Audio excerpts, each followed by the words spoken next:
Hello everyone and welcome to the program Business Point on Global Television. I am Samuel Odi.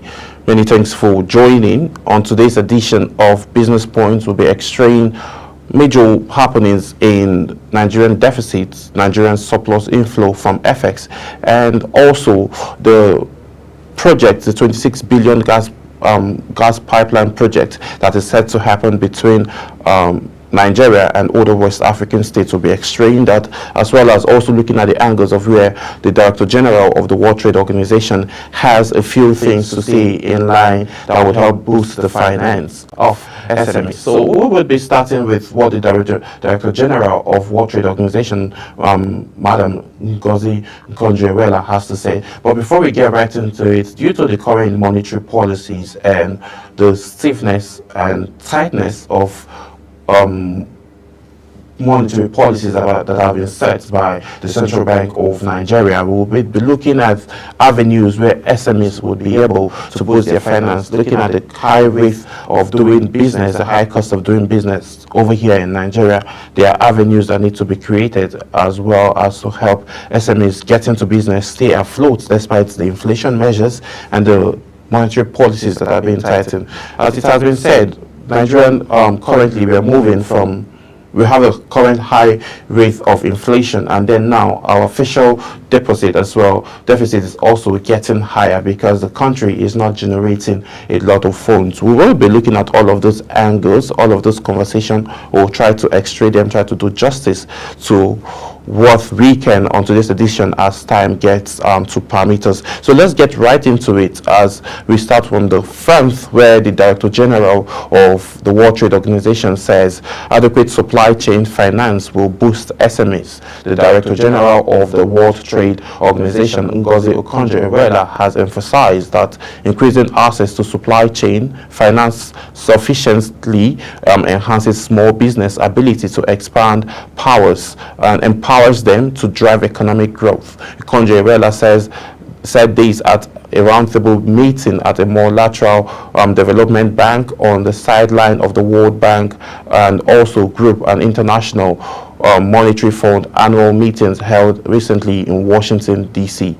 The DG highlighted the role of supply chain finance in integrating small businesses from developing countries into global trade. She commended the progress made by the World Trade Organization and International Finance Corporation in promoting supply chain and finance. So if all of this is happening, though the CBN also had its own roundtable meeting at the International Monetary Fund, where they extracted angles and challenges being faced by the Nigerian economy and SMEs, looking at the high cost of living, high cost of inflation, and all of that. Most of those sectors and angles were looked into, and with all of the new policies that are being put in place, we're hoping and seeing, like in the coming weeks and months, that SMEs will be able to keep head above water despite the current high rate of inflation, despite the monetary policy and tax reforms, and as well as high rate of interest rates. So with all of those angles and then with all of the new policies being put in place, SMEs should be able to manage. But one thing still have Nigerians and people asking, why all of the tax reforms? Talking about tax reforms now, and we all know that there is currently a bill sitting in the State House, in the House of Representatives, where the Senate have argued, and a lot of persons, speaking of one of the senators, and Dume has also reacted that the bill is dead on arrival. And analysts have proven, and then have actually suggested to Mr. President to, think the bill back and then, do something different about it, that it's actually looking very, very homogeneous on Nigerians, given that there are lots of policies on the ground. We are now having high rate of inflation, which is at 37+%, and then our official deposit is jumping high on almost monthly basis. So all of those concerns now are something that we are looking at. But before we dive in still deep and have conversations around our official deposit, which is on a serious rise, let's have a conversation around the plan of Nigeria, Morocco, and ECOWAS set to advance talks of the $26 billion African gas pipeline project. The federal government of Nigeria, alongside with the economic community of West African states as well as Morocco, and have reaffirmed their commitments to advancing the $26 billion African Atlantic gas pipeline project. The announcement was made at the ECOWAS Inter-Ministerial meeting on the Nigerian-Morocco gas pipeline project, where officials disclosed that they are partnering with additional stakeholders to propel the initiative forward. The meeting held in Abuja was had in attendance of ECOWAS ministers of hydrocarbon and energy, along with representatives from Morocco and other parts of the world, that is other parts of the stakeholders. The project, designed to connect at least 13 nations in to drive economic growth across the West African region and other partnering stakeholders. With all of these economy generally, inflation rate generally in Africa, it's actually on the rise, and we are witnessing it almost on a monthly basis. Despite that, since 2020, since COVID struck, it's been a global one. It have been a global recession going on, and a whole lot of activities happening in Europe.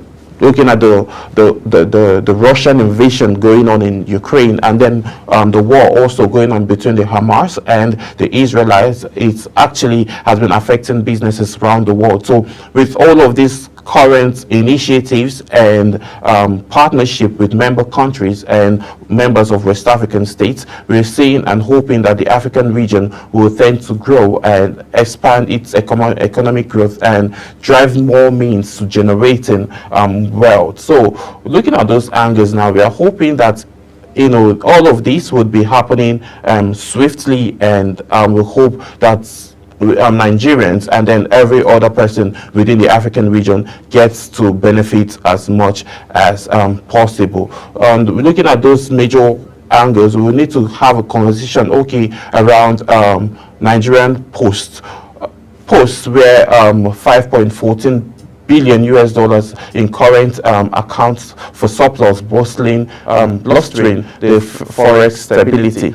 It's no longer news that Nigerian naira has been floated, and then let's backtrack to the month of August, where the CBN auctioned a few around 800 plus million US dollars in the auction, and it was sold at around 1,400 to 1,500 each. So all of those things, now we are looking at it, and then it has helped bolster Nigerian FX surplus, and then is blustering. So let me bring you up to speed with that. Nigerian recorded a current account surplus of 5.14 billion US dollars, or would rather say 11.46% of the GDP in the second quarter of 2024, representing a significant improvement from the 3.38 billion US dollars, which is at 7.35% of the GDP surplus reported in the previous quarter.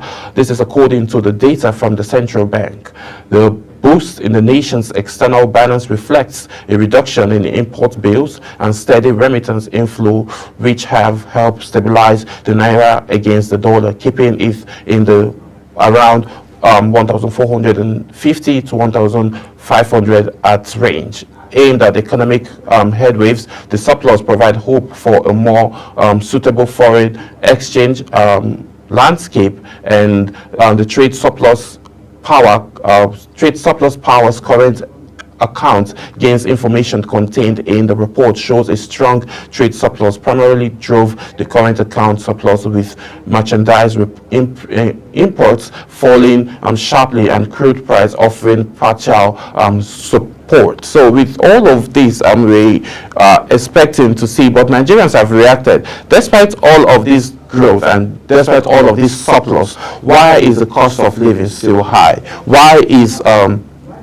why is the monetary policies keep getting tightened? Why is the prices of food in the markets still getting high on a daily basis? Because there's an analysis that shows that when the amount you go to the market with, if you make a list of stuff you need to buy, going back to the markets with that same list on a different day, on a different date, you would automatically your purchasing power is actually going to drop. So Nigerians have reacted to the fact that we're having all of these monies in surplus, but still, why are we having to buy things at a higher cost? This has been a concern, has been a massive concern for Nigerians, and we're hoping to see a change. But looking at the leaders now, the leaders always come out to say that things are being put in place and measures are being taken for all of these changes to happen. If those are actually happening, then, and if they feel the pain as Nigerians say they do, as the leaders say they do, why are things not reflecting positively? So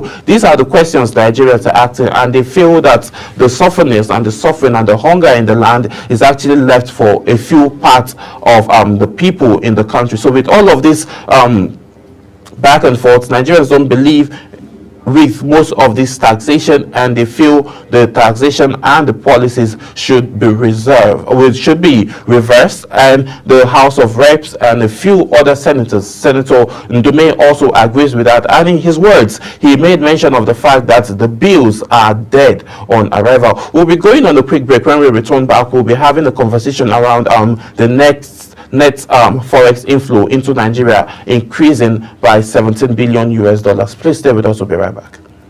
Business Point on Global Television. The business world can be dynamic and unpredictable, with headwinds and volatility sometimes becoming an obstacle for players in the business and economy landscape.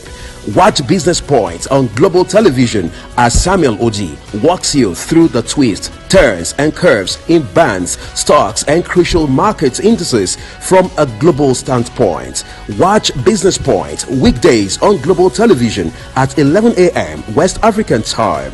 Business Point. This is business.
Global Television. The business world can be dynamic and unpredictable, with headwinds and volatility sometimes becoming an obstacle for players in the business and economy landscape.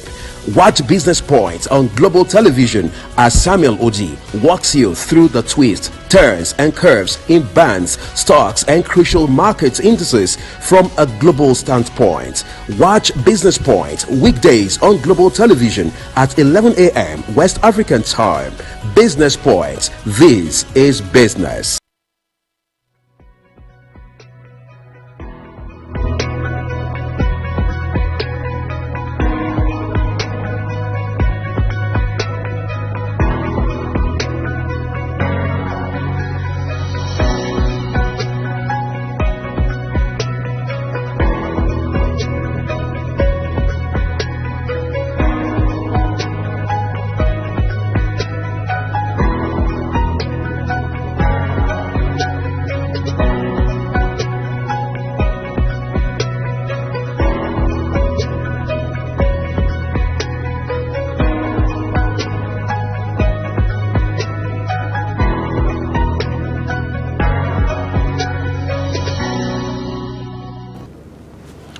Yes, many thanks for staying with us, and let's look at Nigeria. Net forex inflow into Nigeria increased by 17 billion in 2024. Nigeria recorded a significant increase significant increase in its net foreign exchange inflow in 2024, making a notable improvement in nation's forex dynamics amidst ongoing currency pressure. Data from the Central Bank of Nigeria revealed that the net forex inflow surged by 49.39% to 17.18 billion US dollars compared to 11.50 billion US dollars in the preceding quarter. This 17 billion raised is due to the impact of the increased inflow and reduction of outflow across autonomous sources and official channels. Breakdown of the forex inflow: the CBN data shows that foreign exchange inflow through the Nigerian economic totaled at around 24.55 billion US dollars, up from 22.26 billion US dollars in the previous quarter. This increase was primarily driven by autonomous sources, which accounted for a substantial portion of the inflow. Key information includes inflow through anonymous channels rose from 14.17 billion to 16.12 billion, reflecting a 1.9 billion US dollars in increments. Other sources including remittance, private capital inflow, and other private sectors transactions continue to serve as a significant driver of forex inflows. Meanwhile, foreign exchange inflow through the CBN increased slightly from 8.9 billion US dollars to 8.43 billion US dollars, indicating the institution's proactive measures to stabilize the forex market by managing both inflows and outflows effectively. So, looking at this now, it's an exciting news that we are witnessing a massive inflow of forex. But now the majors now, what are the key drivers? It has been said that is a major key drivers of this inflow are from private organizations and anonymous. So where are all of this money coming from? What business is it coming from? Oil, agriculture? All of these questions are being asked. It needs to be specified because the key drivers now of our economic GDP and then the stabilization of Naira needs to be identified, and so appropriate bodies and stakeholders need to pay more attention to those angles, because now our inflation rate is obviously high, as well as our deficit also jumping high on a monthly basis, and that is what is requiring Nigeria and the president of this current administration, President Bola Ahmed Tinubu, and his cabinet to keep pushing for loans, almost like almost every month. But looking at those angles now, let's talk about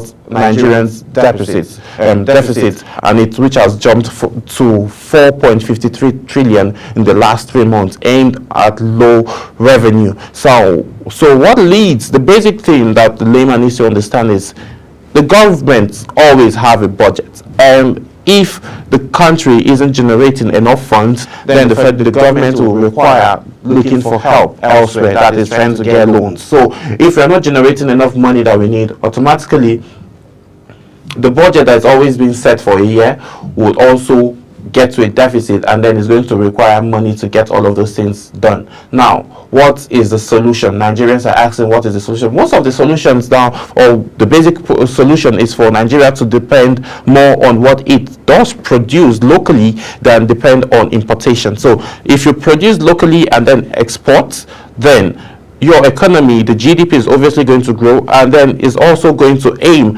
at the basic budget of Nigeria. And also some other analysts have also argued that cutting the cost of governance is actually also going to help the deficit from jumping. But let me bring you up to speed. The federal government of Nigeria's official deposits surged to 4.53 trillion in the second quarter of 2024, up from 3.88 trillion in the previous quarter. This is according to information contained in the Central Bank of Nigeria's economic report for the quarter. In simple terms, official deficit happens when government spending exceeds its revenue from tax and other sources. It means the government is spending more money than it is bringing. To cover this gap, the government often borrows money, which can lead to an increase in public debts. According to reports, while the deficit saw a notable rise, the federal government's revenue remittance increased by only 2.3 trillion. We can't be having 2.3 trillion and, the rest. The figure represents a significant of a 57.66% increase from the first quarter, but still falls at 52.49% short of the target for the period, promoting a heavy resilience on deficit financing. Then interest rate drives up to the government expenditure. The report also highlights that while the government gained from foreign exchange revenue due to Naira devaluation, its overall expenditure significantly rose to 6.83 trillion, driven largely by high interest payments on loans and other financial obligations. This marks a 27.79% increase from the previous quarter, with a recurrent expenditure demonstrating the spending. The data shows that 89.7% of the federal government expenditure was on recurrent costs, while capital transfer payments accounted for just 3.66% and 6.37% respectively. Growing concerns over the rise in deficits. There have been growing concerns over the government's rising deficit, which pushes the federal government to rely on loans to meet obligations and manage debt servicing, which is not the way to go, looking at our Nigerian economy and how dicey it is with the current rate of living, current cost of things in the market. Nigeria is still on the verge of borrowing to sustain its government and then ruling of the economy. But with all of these concerns now being in place, people have argued, if insecurity is being tackled in the northeast, banditry being tackled in every other part of the country, kidnapping and all of that, if it gets tackled and then farmers get to go back to farm and production gets to intensify in this part of the country, in every part of the country, Nigeria wouldn't be needing to be borrowing so much or be relying on loans to be able to, do a whole lot of stuff. And the Oronsaye report that has been said that is going to help cut out cost of governance is actually not being implemented, because yet Nigerians are on a daily basis seeing new appointments being made, new ministries being created, and then questions are being asked. Does President Bola Ahmed Tinubu really care about the people who is governing? So Mr. Bayo Onanuga, who is the spokesperson of the president, Times Without Number, have come out to say the president feels the pain, and he says it's going to be a pain of a woman in labor. But now the Nigerians are crying and saying this labor is becoming more than unusual and it has dragged for too long, that they want to see the light at the end of the tunnel. So what does that mean? It implies that Nigerians are calling for a swift response from the president to help cut down the cost of living of Nigerians and do something about the PMS and the fuel price, because Dangote and marketers are going on loggerheads. Dangote would say he is selling at 990 naira for truckers and then selling for shippers at 960 naira. And the independent marketers will say Dangote products is more expensive and importing products is cheaper. Dangote's defense says importing those products are substantial and it's not good to Nigerian economy. Back into the president to get his reaction, Mr. President will say results to CNG. But CNG, on the other hand, is also expensive. So the government and this current administration needs to wake up and do things that they need to do, so as Nigerians will have smile on their face. So we don't always only smile when the Super Eagles of Nigeria gets to win a match. My name is Samuel Odi. This is how much time will permit me to bring to you on today's edition of Business Point. I'll see you again tomorrow. Bye for now.